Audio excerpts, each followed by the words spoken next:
پچھلے حصے میں آپ نے دیکھا کہ کیسے 19 سالہ ارسلان روز رات کو اپنے کمرے میں اپنی کزن ماہام کی آمد کا انتظار کرتا تھا اور دل ہی دل میں اس کی محبت میں گرفتار ہو چکا تھا، لیکن جذبات کا یہ طوفان اس کے دل میں ہی گھٹ رہا تھا، کیونکہ اسے ڈر تھا کہ کہیں یہ لا حاصل محبت اس کا سب کچھ تباہ نہ کر دے۔ آج کے اس سنسنی خیز اور آخری حصے میں دیکھیے جب ارسلان کے صبر کا پیمانہ لبریز ہوا اور اس نے گاڑی روک کر ماہم کی آنکھوں میں آنکھیں ڈال کر اپنے دل کا راز کھولا، تو آگے سے ماہم نے ایسا کیا انکشاف کیا جس نے ارسلان کے پاؤں تلے سے زمین نکال دی۔ ماہم روز رات کو ڈر کا بہانہ بنا کر ارسلان کے کمرے میں کیوں آتی تھی؟ کیا یہ صرف ایک معصومانہ ڈر تھا یا اس کے پیچھے چھپا تھا ایک ایسا سچ جس کا ارسلان نے خواب میں بھی تصور نہیں کیا تھا؟ اور جب یہ بات چچا کے سامنے پہنچی تو گھر میں کیا طوفان کھڑا ہوا؟ یہ جاننے کے لیے کہانی کا حصہ 2 آخر تک دل تھام کر دیکھیے، کیونکہ حقیقت وہ نہیں جو آپ سوچ رہے ہیں۔ کالج میں میرا ایک بہت اچھا دوست تھا سیف۔ وہ ہمارے کالج کی ایک لڑکی سے بہت محبت کرتا تھا اور وہ لڑکی تھی پنکی، جو کہ میری بیسٹ فرینڈ تھی۔ پنکی سیف کو اس نظر سے پسند نہیں کرتی تھی جس نظر سے سیف پنکی کو پسند کرتا تھا، پر پنکی ایک اچھے دوست کی نظر سے سیف کو ضرور پسند کرتی تھی۔ سیف پنکی کو سچے دل سے چاہتا تھا، اور سیف نے ہی ایک بار مجھے بتایا تھا کہ جب آپ دن رات کسی ایک ہی شخص کے بارے میں سوچنا شروع ہو جاؤ اور اس کے بعد آپ کے اندر جب یہ سوال پیدا ہو کہ کیا آپ کو اس شخص سے محبت تو نہیں ہو گئی، تو سمجھ جاؤ کہ آپ اس شخص کی محبت میں دل و جان سے گرفتار ہو چکی ہو۔ جب سیف نے اپنا یہ فلسفہ مجھے سنایا تھا تو مجھے تب اس پر ہنسی آئی تھی، کیونکہ تب میں کسی لڑکی سے محبت نہیں کرتا تھا۔ اب ظاہر ہے محبت کرنے والا ہی اس طرح کی باتوں کو سمجھتا ہے، جس نے محبت ہی نہ کی ہو وہ اس طرح کے فلسفے پر ہنسے گا ہی۔ سیف کی یہی بات تو میرے دماغ میں گونجی تھی، جس کے بعد مجھے کرنٹ لگنا شروع ہو گیا تھا، کیونکہ مجھے زندگی میں پہلی بار محبت ہوئی تھی اور وہ بھی ماہم سے۔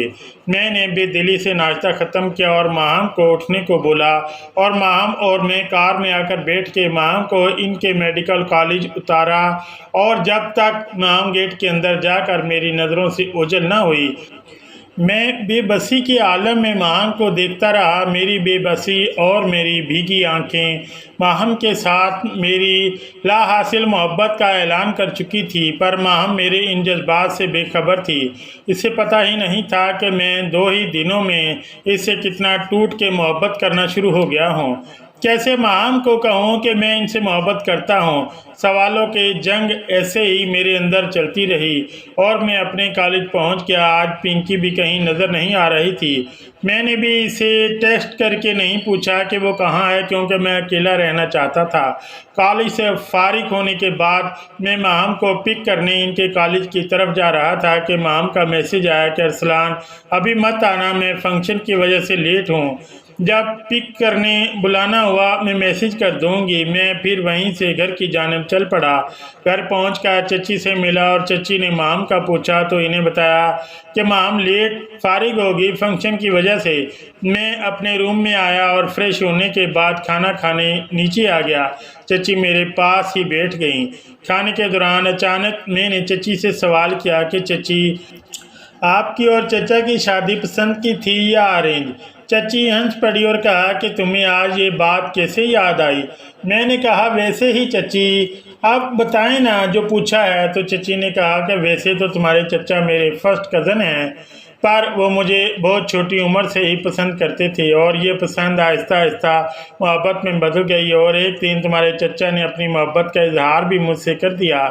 اور میں نے پوچھا کہ چچی آپ نے چچا کو کیا جواب دیا تھا؟ چچی نے کہا کہ تمہارے چچا ایک بہت اچھے انسان ہیں اور مجھے خاوند کی حیثیت سے اپنے لیے پرفیکٹ لگے، پر حیا عورت کا زیور ہے، اس لیے میں ان سے اس وقت جواب میں کچھ نہیں کہہ سکی۔ تمہارے چچا نے پھر ہمارے گھر رشتہ بھیجا، ہم دونوں کی شادی ہو گئی اور میں اپنے آپ کو خوش قسمت عورت سمجھتی ہوں کہ تمہارے چچا جیسے ایک اچھے انسان سے میں منسوب ہوئی۔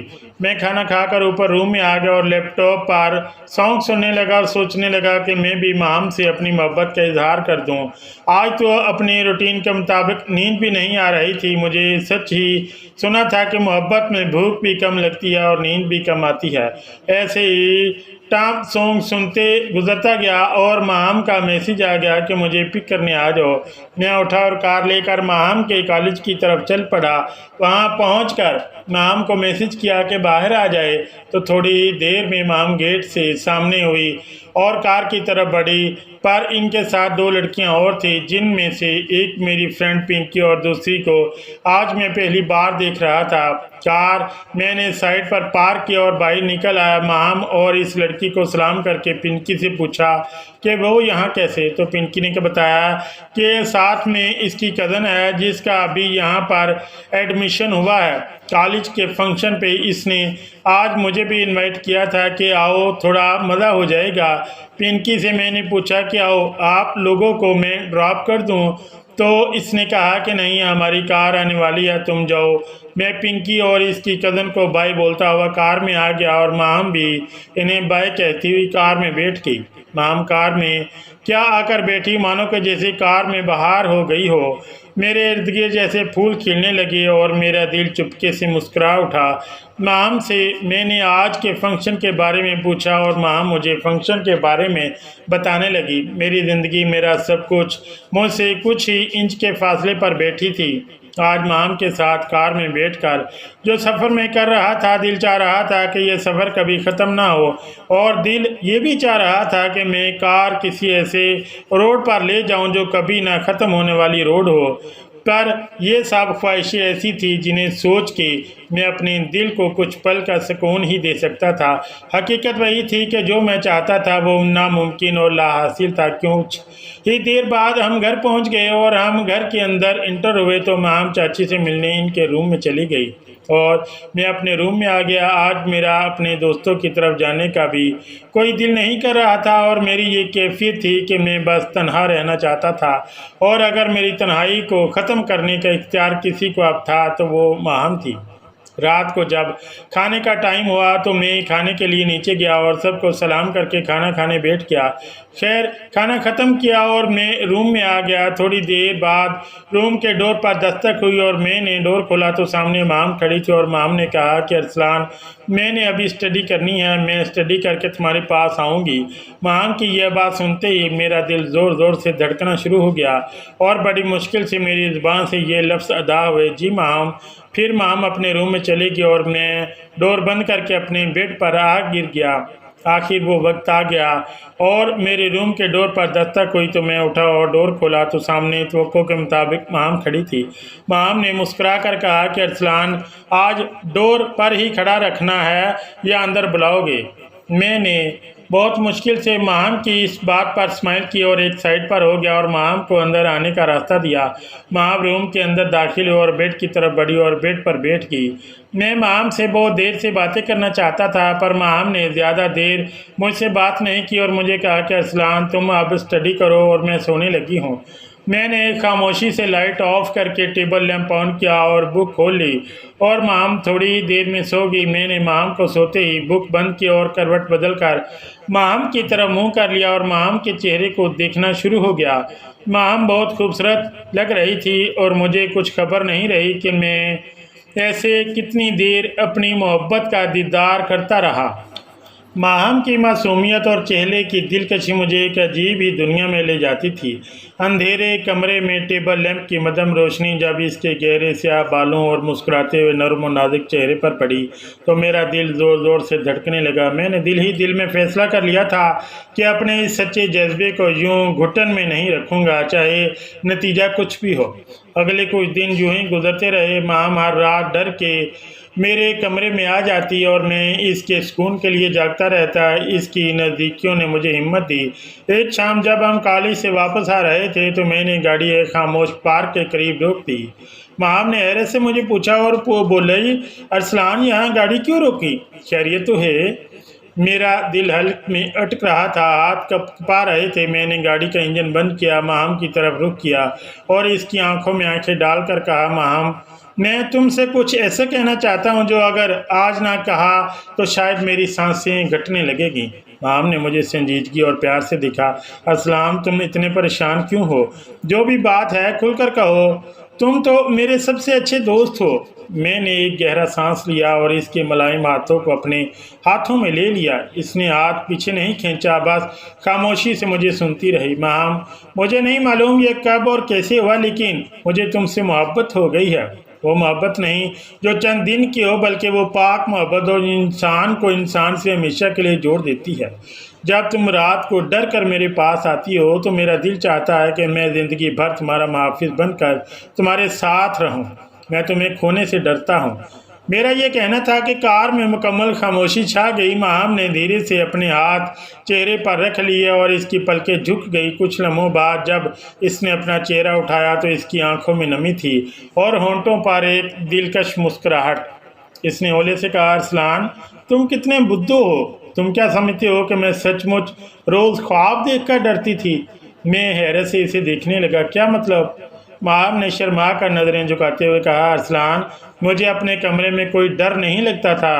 میں تو بس تمہارے پاس آنے کے لیے، تمہاری موجودگی کا احساس پانے کے لیے بہانہ بناتی تھی۔ مجھے بھی تم سے اتنی ہی محبت ہے جتنی تمہیں مجھ سے ہے، لیکن میں چاہتی تھی کہ پہل تم کرو۔ یہ سننا تھا کہ جیسے میرے ارد گرد کی دنیا روشن ہو گئی۔ خوشی کے مارے میری آنکھوں سے 2 آنسو بہہ نکلے۔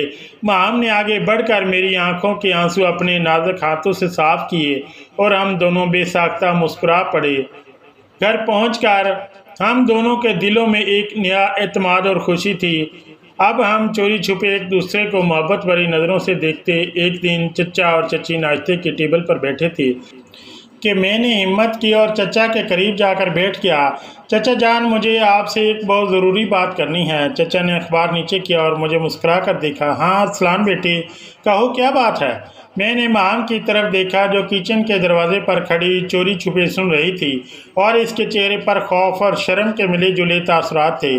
میں نے چچا اور چچی سے اپنے اور ماہم کے جذبات کا کھل کر اظہار کر دیا اور کہا کہ ہم دونوں ایک دوسرے کو پسند کرتے ہیں اور آپ کی رضامندی چاہتے ہیں۔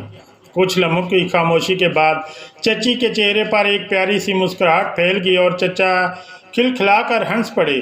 چچا نے اٹھ کر مجھے گلے سے لگایا اور کہا، ارسلان ہم تو کب سے اسی دن کا انتظار کر رہے تھے۔ تم ہمارے بیٹے جیسے اور ماہم کے لیے تم سے بہتر اور کون ہو سکتا ہے۔ ہم تو بس تم دونوں کی پڑھائی پوری ہونے کا انتظار کر رہے تھے۔ یہ سنتے ہی کچن کے پاس کھڑی ماہم شرما کر اندر بھاگ گئی۔ چچی نے آگے بڑھ کر میرا ماتھا چوما اور کہا، خدا تم دونوں کی جوڑی ہمیشہ سلامت رکھے۔ کچھ عرصے بعد جب ہماری تعلیم مکمل ہوئی تو گھر میں ایک خوبصورت اور سادگی سے بھری شادی کی تقریب منعقد ہوئی۔ وہی گھر جہاں ہم پہلے کزن کی حیثیت سے رہتے تھے اب ہماری محبت کا خوبصورت آشیانہ بن چکا تھا۔ آج رات جب میں اپنے کمرے میں داخل ہوا تو ماہم دلہن کے لال جوڑے میں سج دھج کر بیڈ پر بیٹھی میرا انتظار کر رہی تھی۔ میں اس کے پاس جا کر بیٹھا اور اس کا گھونگھٹ اٹھایا۔ اس کی خوبصورتی اور معصومیت دیکھ کر میں ایک بار پھر اس کے سحر میں کھو گیا۔